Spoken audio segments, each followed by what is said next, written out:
Welcome back into the episode 2 of the All Things Mizzou podcast, presented by Missouri Tigers on SI. I'm one of your co-hosts, Joey Van Zummeren, and I'm joined by Michael Stamps. Michael, how are we doing after week 1 of fall camp in Missouri? I think we're all just itching to get to the actual thing, right? We're learning bits and pieces of information, but at the end of the day, I think we're all just excited for day one in Murray State. That's what it all leads up to. Yeah, exactly. It's interesting with how colleges do fall camp compared to how NFL teams do training camp, where you're at practice for the full time, at practice every day, and you can actually see the progression of all the camp battles and all the switching up of that.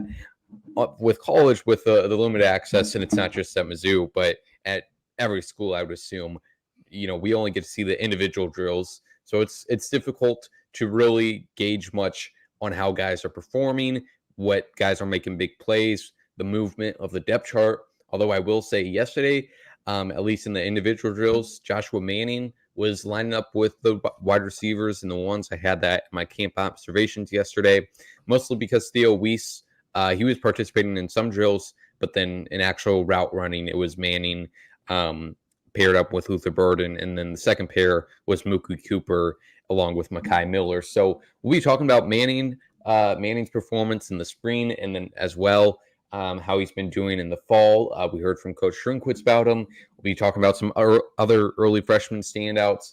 We'll be talking about the big news with Phillip Roche, and then we're going to also talk about who has the most approved this season on Mizzou's roster, who has the most at stake this year.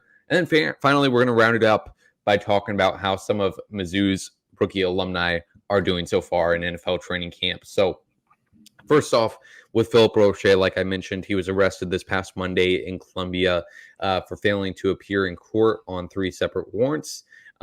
He 3 times exceeded the speed limit over 20 miles per hour. So there's a lot of question on whether Drinkwitz in the program would decide to suspend Phillip Roche, the sophomore safety.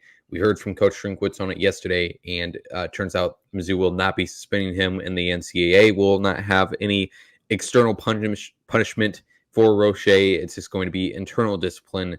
And obviously, Coach Drinkwitz may, realize that it's a good time to really set the tone for the program, set the tone for the young players in it. There is a certain expectation when you are representing the University of Missouri, because Roche is only 19 years old. A lot of 19-year-olds do ill-advised stuff. But obviously, when you're playing for an SEC program, you are on a much larger stage, and you have to be cognizant of that. So, Michael, just your thoughts on Drinkwitz's decision there and all that we heard from him on that decision yesterday. I mean, I think there's not much to say. It's obviously disappointing news. I think we, the fan base and everyone outside of the program, trust Coach Drinkwitz, the school, and his coaching staff to make a decision, handle it however they seem fit. And I liked your point you made. This is a really good time to kind of establish and set the tone, reestablish their culture, to make sure that sort of stuff doesn't happen again. I think we see it. It's so common now. We see it all throughout the news where college athletes are getting arrested for speeding and other things. And I think it's a good time to set that tone, make it a one-time incident, or I guess multiple, but make sure it doesn't happen again. Right.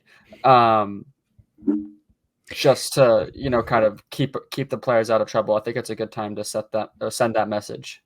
Yeah, exactly. Ben Frederickson, the columnist for the St. Louis Post-Dispatch, made a good point in his column this past week on exactly what you were talking about. There is certainly some schools with kind of a culture problem with players always in the news for off the field issues. So, luckily for Drinkwitz, this has been a pretty rare occasion in his tenure, especially in the past 2 seasons. So want to make sure, like you said, it's an isolated incident. On to some lighter topics here in actual football. We want to talk about some players who have the most to prove this season, and really just guys that have high expectations. both from the outside and internally, for guys that are going to have a lot of weight on their shoulders to be able to help this team out this year. Not that this team is really depending on just one or two guys. This team has a pretty deep roster, but there is a few guys that are either going to have to step it up this season from their past performances or just going to have to deliver on their expectations if Missouri wants to go as far as it hopes. First off, the idea that I came up with was Tavares Jones and Jamal Roberts, the two returning running backs. Michael had the two transfer running backs, and Nate Noel and Marcus Carroll. And I think both those, all four of those guys in different ways don't necessarily have their backs against the wall. I think Carroll and Noel really fit into that bucket of having to deliver on those high expectations. But I also think Roberts and Jones per se have, this is Jones's third year with the team, Roberts' second. We've heard about Jamal Roberts. We talked about it last week, the great fall he had last season, and the opportunity he has to, earn himself some more playing time this season. I was talking a little bit ago about the little information that we're able to gauge in the period of practice available to the media. Jamal Roberts really seems like he's going to have some opportunities this fall. He was at least in receiving drills, going behind Marcus Carroll and Nate Noel. We've heard Drinkwitz talk about his ability as a receiver. We also heard Drinkwitz yesterday on Saturday talk about how well Jamal Roberts has been doing in pass protection. He mentioned him and the group with Noel and Carroll, who have been really impressing in pass protection, who have done a great job of understanding blocking assignments. And so obviously that's going to be a great way for him to see the field as well. And, injuries are going to happen at some point or another throughout the season. So to have him really prove that he should be that primary backup and or third running back role, I think is an exciting opportunity for Roberts. And he's really only going to see the field if Noel and Carroll is healthy. He's only going to see the field if he's good enough, and he has all the opportunity over these next few weeks to prove that. Michael, what's your thought process on Noel and Carroll and what they have to prove this season? I think you mentioned the high expectations. I don't know if anyone expects them to be what Cody Schrader was. I think it's going to be a different system where maybe we're seeing more of both of them instead of just one workhorse. But still, I think Missouri football fans now have that general expectation of we're going to have a running back that's going to give you 1,000 yards, throw some touchdowns on there. He's going to have explosive 200-yard rushing games. Like, I think that's an expectation now. And nobody really knows Carroll and Noel yet. The fans don't know him. So I think it's going to be important to go out and set the tone in the first couple games and show fans what they can do. But yeah, I think that expectation is high, and it's not a bad thing, right? And I'm sure they're ready to live up to those expectations, but set the bar high, and I think that's kind of just a general there's a mark they need to be at. And if they're not, I think there'd be some general disappointment there. So yeah, I think really the duo of Carroll and possibly the duo of Carroll and Noel and possibly a trio with Roberts or Jones gets involved are really going to be replacing the different parts of Cody Schrader, because Cody Schrader is a unique player, as all players are, and you can't exactly replicate his skill set. And Nate Noel said that this past weekend of he's not trying to be Cody Schrader. He's trying to be the best version of Nate Noel that he can be. He didn't say the best version of Nate Noel. I'm not going to accuse him of being someone who speaks in the third person. But yeah, we'll maybe see. I think Noel has more ability as a pass catcher than Carroll. All of them will see what they can add as a pass protector once, the season actually starts. I think Carroll is a great downhill runner like Schrader was. I think Roberts is more shifty in space, and same with Noel. So we'll just kind of see how that group all meshes together. Another player I wanted to mention with something to prove this year is Connor Tollison. He made a big step from his second year starting in 2023 compared to his first year starting in 2022. There were still some issues in 2023, especially early to midway through the season, with snapping issues. Of course, he had that game against LSU where on that final drive, he has a high snap that goes over Brady Cook's head. And that was obviously a pretty big reason why they couldn't close that game. So that's the main thing, just to continue to be the reliable blocker that he is. But he's obviously going to have to fix up some of those snapping issues as well, especially in those high pressure situations. Michael, you have somebody on the defense you think has something to prove this year. Who is that? Yeah, I want to mix it up.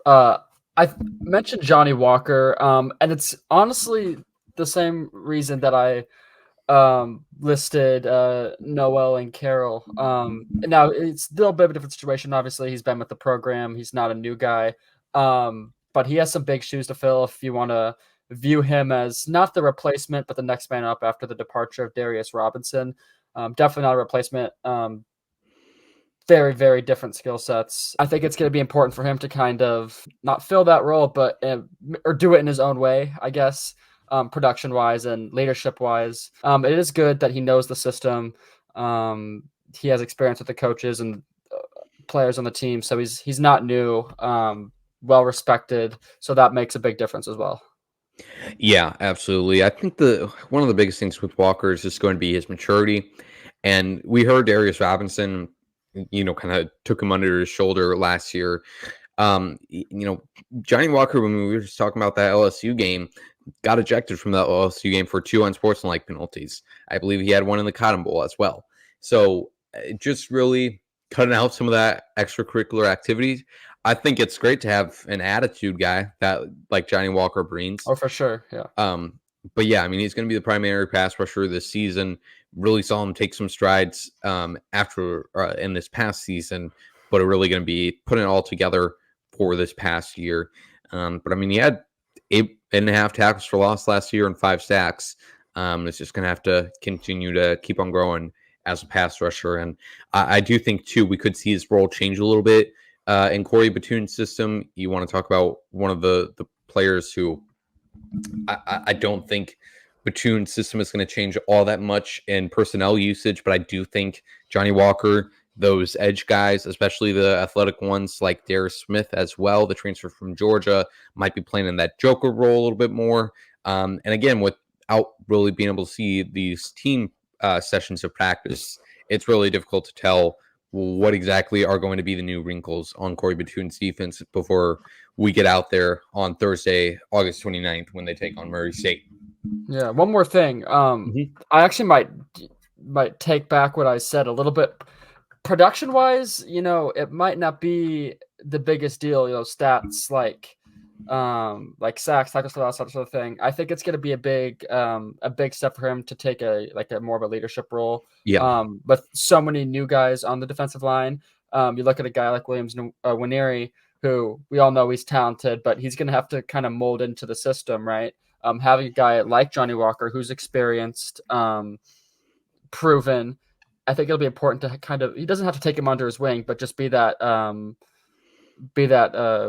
role model and someone that he can look up to and that sort of thing. I think that's going to be important. But the defensive line is like completely revamped this year. Mm-hmm. It's super exciting. A good blend of power and strength, and then fast athletic guys. You mentioned Darius Smith. So I don't think it's going to be necessarily a huge expectation for Walker to go replace the production of Darius Robinson. So I'm taking back what I said a little bit. But I think leadership wise, it's going to be important. But I definitely do think he is going to be relied on a little bit more. For sure. Even though he had a pretty big role last year. But like you mentioned, you have Darius Smith, who's probably going to be in that Joker role. You have Zion Young, Michigan State transfer, Eddie Kelly, Georgia Tech transfer, and then Williams Nwaneri in there as well. Just in that edge group of guys that he's really going to have to lead along the way. Yeah, it's honestly really exciting. It's a deep group. Eddie Kelly is kind of inside and out. I don't think we really know what he's going to do. Joe Moore has some experience too. So there's a lot of depth there for sure. Absolutely. Now on to some top performers of fall camp so far. I did want to talk about Joshua Manning. I do believe we talked about him a little bit last week, but I think, maybe I'm overshooting this here or overthinking it, But I do think maybe it's more than just the spring that he's going to get opportunities in. We saw in the spring game, the thing that I remember the most was just some of the spectacular catches he had. He had some great hands there. We haven't really seen all that much of him to be able to gauge exactly what role he could play in that stacked wide receiver room.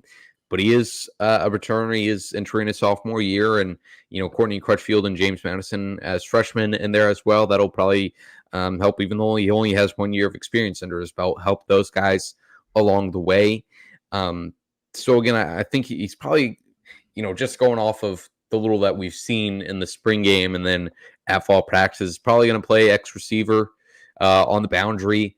But Drinkwitz mentioned just how consistent he's been yesterday with his approach, and then also just his willingness to play special teams, help out the team in any way he can. So he obviously won offensive MVP in the spring game, and excited to see how much he could contribute into the season. I mean, Michael, what are your overall thoughts on this wide receiver room and where Manning could really take a role this year? I think this is maybe touching this a little bit last week. I think it's going to be really hard to predict. It could be a week by week basis, right? I think there's three givens. Obviously Luther Burden, Theo Weason. I'd like to say Mookie Cooper, but I mean, who's to say someone doesn't take a spot? Marquise Johnson, obviously, as well. I think everything past there is where it gets a little murkier. But yeah, Manning's kind of a different type of receiver than what we have on the team. He's bigger, super athletic. I think there's the video on Twitter of him catching that touchdown in the spring game, right? Kind of maybe got his name out there a little bit. He's a jump ball guy, solid route runner. Good hands, like you mentioned. There's definitely a spot for him on this team.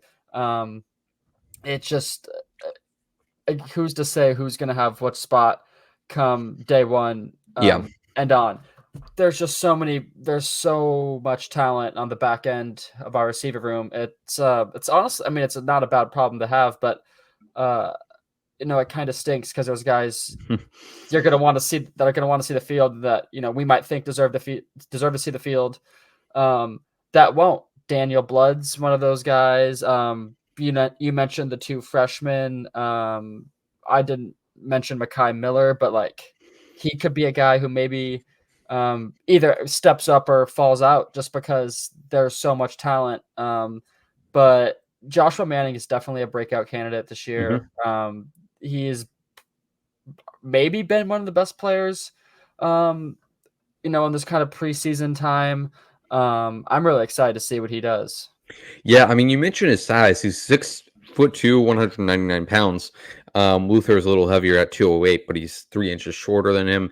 Even though Theo Weiss, who is kind of the bigger guy, the 50-50 ball type guy on this offense, is 6'2", 192, so 7 pounds lighter than Manning. Marquise Johnson is obviously pretty light, 180 pounds, because he's very quick. Madison is a bigger guy too, 6'3", 192. Mookie Cooper is obviously pretty short at 5'9". Crutchfield, again, a taller guy, but not necessarily as big, 6'2", 180. So will be interesting to see what Manning can do to get on the field this season. For sure. Now, some other end guys that have been impressive in fall camp so far, at least according to Drinkwitz, as far as early enrollees. Trajan Greco, the defensive back, Talon Chandler, the interior offensive lineman, and then Cam Keys, the cornerback. Says that Cam Keys has been pretty physical, and then Chandler and Greco have just known the right way to approach things. I know we talked a little bit about, I'm pretty sure each of these guys last week, Michael, on how they could see the field. But are you, I guess, any surprises there with how those three guys have been standing out? Honestly, Cam Keys, not that I wasn't expecting him, but I think he's a name we maybe glossed over a little bit. I think we definitely mentioned Greco. I mentioned Jaron Sensabaugh, the Tennessee native. But Cam Keys is another great option there. Trajan Greco is not shocking at all. He is super versatile. Kind of could slide in at corner, could slide in at safety.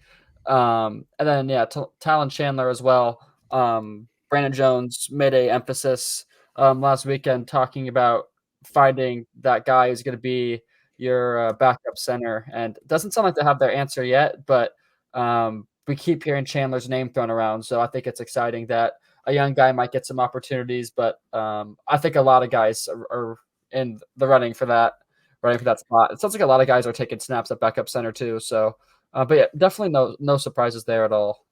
Yeah, with the backup center spot, that was another one thing that we could see in the practice sessions. Now, I'm not exactly sure if this is their exact lineup they're running with, but at the very least, this was the order from left to right of who the guys were that were snapping. You had Tolleson, obviously.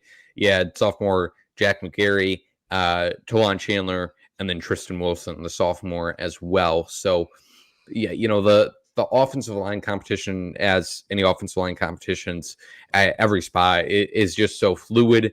A lot of dominoes still to fall at every spot there, really.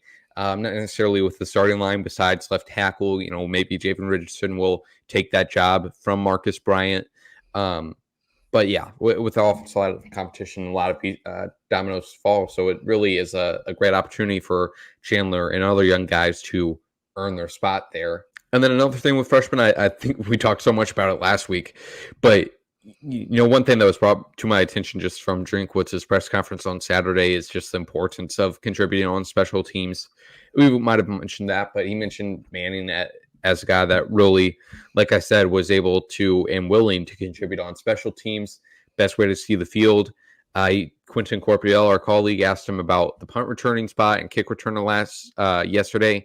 He mentioned Quan Lacey, the freshman running back from Texas, as a guy who might get some looks at kick returner. And I think specifically for Lacey, I know we talked about him last week and kind of just a odd spot for him on the running back depth chart, and he's going to have to, really earn his opportunities, at least in his freshman season. But if he gets a good look at kick returner, that's going to be a great way for him to still bring his speed and athleticism to the field and earn himself some more opportunities if he's able to shine there. Now, one last thing before we wrap up today's episode, shorter episode today, wrapping up week 1 of fall camp. I did want to talk about some of these NFL players, Missouri alumni, and how they're doing it in training camp. The NFL preseason will kick off this coming weekend with Cody Schrader and the 49ers playing on Saturday, along with Tyron Hopper and the Green Bay Packers. I believe Ennis Rakestraw and Detroit are on Sunday. And then there's obviously a few others. But these three guys specifically have been making some noise at training camp, especially Cody Schrader out of San Francisco. The word we're hearing, at least from reporters there, and we're just going to have to take their word at it, is that he has really been showing out. We heard from Kyle Juszczyk, and I believe we mentioned this last week, just how much he's been impressing Juszczyk, the all-pro fullback, with his work ethic, how he attacks things. And now Grant Cohn, who writes for 49ers on SI, said that Schrader has been the best player at 49ers training camp. Michael, this might be a dumb question, but does this surprise you at all? No, I don't think anyone's surprised, right? What a dream situation for both Cody Schrader and the 49ers. They didn't have to use a draft pick on him. He gets to go slide into a situation. It's a good team. He has Christian McCaffrey in front of him, a great coaching staff, a great offensive line. It's just a dream scenario for both teams. And now the 49ers are getting, their side. They didn't have to use a draft pick on him. And he's been arguably, what they're saying, the best rookie at their camp. So, I mean, it's a dream situation for both the Niners and Cody Schrader. I think we're all looking forward to see what he does. I think we hope, he gets an opportunity to play during the season. Obviously, no guarantees. But I think Cody Schrader's used to being overlooked. So Yeah. I think the whole UDFA side of things doesn't bother him at all. Clearly, he's showing out right now. Yeah, I know there was a lot of Mizzou fans that were pretty disappointed when he didn't get drafted. And I get it. He did lead the SEC in rushing, obviously very talented. But to me, there was a few factors where it's like I could see why an NFL team would stray away from him. He is an older player. He played quite a bit of college football. He does have a lot of miles on him. Not even more than most college football running backs who play a lot of time, because Schrader was the starting running back for his entire college career, basically playing at Truman State. Is obviously going to get a lot of opportunities there. Didn't play as much for Missouri in 2022, but was still one of their primary running backs. And then 2023 obviously took off. So, I mean, track mileage is a concern for running backs as soon as they enter the league, and he has a lot of that on him. I could see some injury concerns as well, but I think I compared Schrader's story so many times to just a movie. It's a classic like American dream type story almost. The fact that he worked for or earned what he worked for, and got what he deserved. So him going undrafted to the 49ers almost is a perfect next step in that story. And now it is still, he's still going to have to earn his opportunities in that running back room. They have quite a few guys in there. They have obviously Christian McCaffrey, and he's not competing with Christian McCaffrey for that starting spot. They did draft Isaac Guerendo out of Louisville. They also have Elijah Mitchell and there, Patrick Taylor, a veteran who was with the Packers for a few years as well. But Schrader, I mean, he's also wearing number 38. We got to get him out of number 38. Yeah, that's not it, is it? But I do think, too, we were just talking a little bit ago about for Mizzou players that can use special teams to see the field. Schrader can definitely contribute on special teams, probably not as a returner, especially with the NFL's new kickoff rules they got going, but definitely as a gunner on the punt team, a blocker on the kickoff team. And so they're going to have a tough decision to make when it comes down to the 53-man roster. And I'm sure that they're not all that happy that all this publicity is getting out on Schrader, because I'm sure if they try to sneak him on the practice squad, team would not hesitate to swipe him up. So no, definitely not. Great for Cody, and excited to see him in the NFL preseason this year. Next up, Ennis Rakestraw. Not too much we got coming out of Detroit Lions camp. He's obviously there with his fellow SEC buddy, Terrion Arnold from Alabama. We heard, though, from Colton Pouncey, a Mizzou alumni who covers the Detroit Lions for The Athletic, that Ennis Rakestraw has had 3 interceptions this week in practice. He's been lining up with the twos. Again, that's how you got to make your way up on an NFL roster during training camp. Make play day, show some consistency, and then slowly but surely earn some more opportunities. And then finally, Tyron Hopper with the Green Bay Packers. I actually talked to Tyron Hopper this week. I was at Packers training camp. I talked to him there. You can check out my article on him. By the time this episode is out, my article with my exclusive interview with him will be posted. Great chat with Tyron about, just his story overall, but then also how he's adjusting to the NFL, how he expects to be used in the Packers system. Not too much coming out of him during training camp, at least, and during the 3 practices I was there. I didn't get much time to see what he was doing. He was also lining up with the twos. He could earn himself some more opportunities over these next few weeks. Edgerrin Cooper, the Packers' second-round draft pick out of Texas A&M, who's going to be much more of a consistent every-down Mike linebacker for the Packers. Cooper had a injury this past week. He had a groin or a hip injury. Getting mixed messaging on that from both Matt LaFleur and then the rest of the Packers staff and medical staff. But either way, with the Cooper out of the picture for at least, I would assume, the next few practices, Hopper's going to have himself the opportunity to earn himself some more chances. He had a great play during Packers family night last night, basically just a practice at night at Lambeau Field. He was in coverage on Christian Watson, and he really followed him all the way down the field. He didn't turn around quick enough, but he was able to, with the help of, I believe it was Jair Alexander, really it was Evan Williams, another rookie. Evan Williams crashed into him, and then Tyron knocked the ball out of Watson's hands there. So, I mean, Christian Watson is a very fast guy, not an easy guy to cover. So I think, that's going to be a great way for Hopper to see the field, because, like I said, they drafted Edgerrin Cooper, who's probably going to be their more every down guy. But if he can cover wide receivers, which he certainly has the speed and athleticism to, that's just the way the linebacker position is moving in the modern NFL.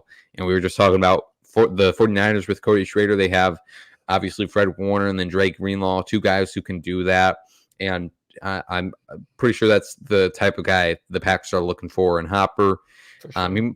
He might not see the field too quick this season. I would think mainly going to be a run support guy early on, but having a play like he did on Family Night on Saturday certainly helps his chances. Yeah. Michael, any other thoughts on Hopper, Rakestraw, or any other news you've seen on Mizzou alumni? Yeah, I think I read that Rakestraw was like giving Jamison Williams a run for his money, and that's not an easy guard at all. So I think if that's the case, Lions fans are going to like him over there. For Hopper, I think he just needs to stay healthy. I think that's not a very deep opinion. He needs to stay healthy. He obviously had some injury issues this past season.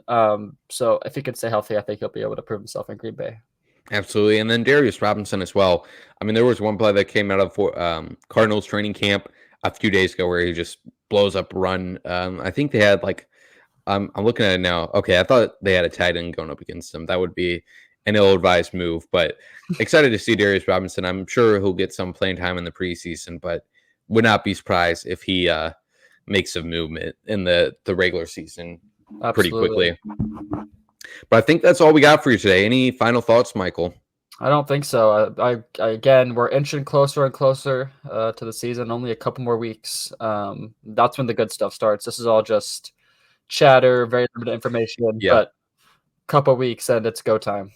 Yep, absolutely. We will be back next Monday as well to discuss everything going up on week 2 of Mizzou fall camp. I'm actually going to be there this week, which is a plus. So I'm going to be viewing practices every day, Tuesday through Saturday. We'll be hearing from some players on Tuesday, I believe possibly Friday as well, and then Coach Drinkwitz to recap the week on Saturday. So hopefully you should have some more news, more of information to talk about next week. So we appreciate you tuning in to the All Things Mizzou podcast. Once again, you can find us on YouTube and also YouTube or Spotify and Apple Podcasts as well. So make sure to follow Missouri Tigers on SI on all of our social media platforms as well and on our website for all of your Mizzou Tigers coverage.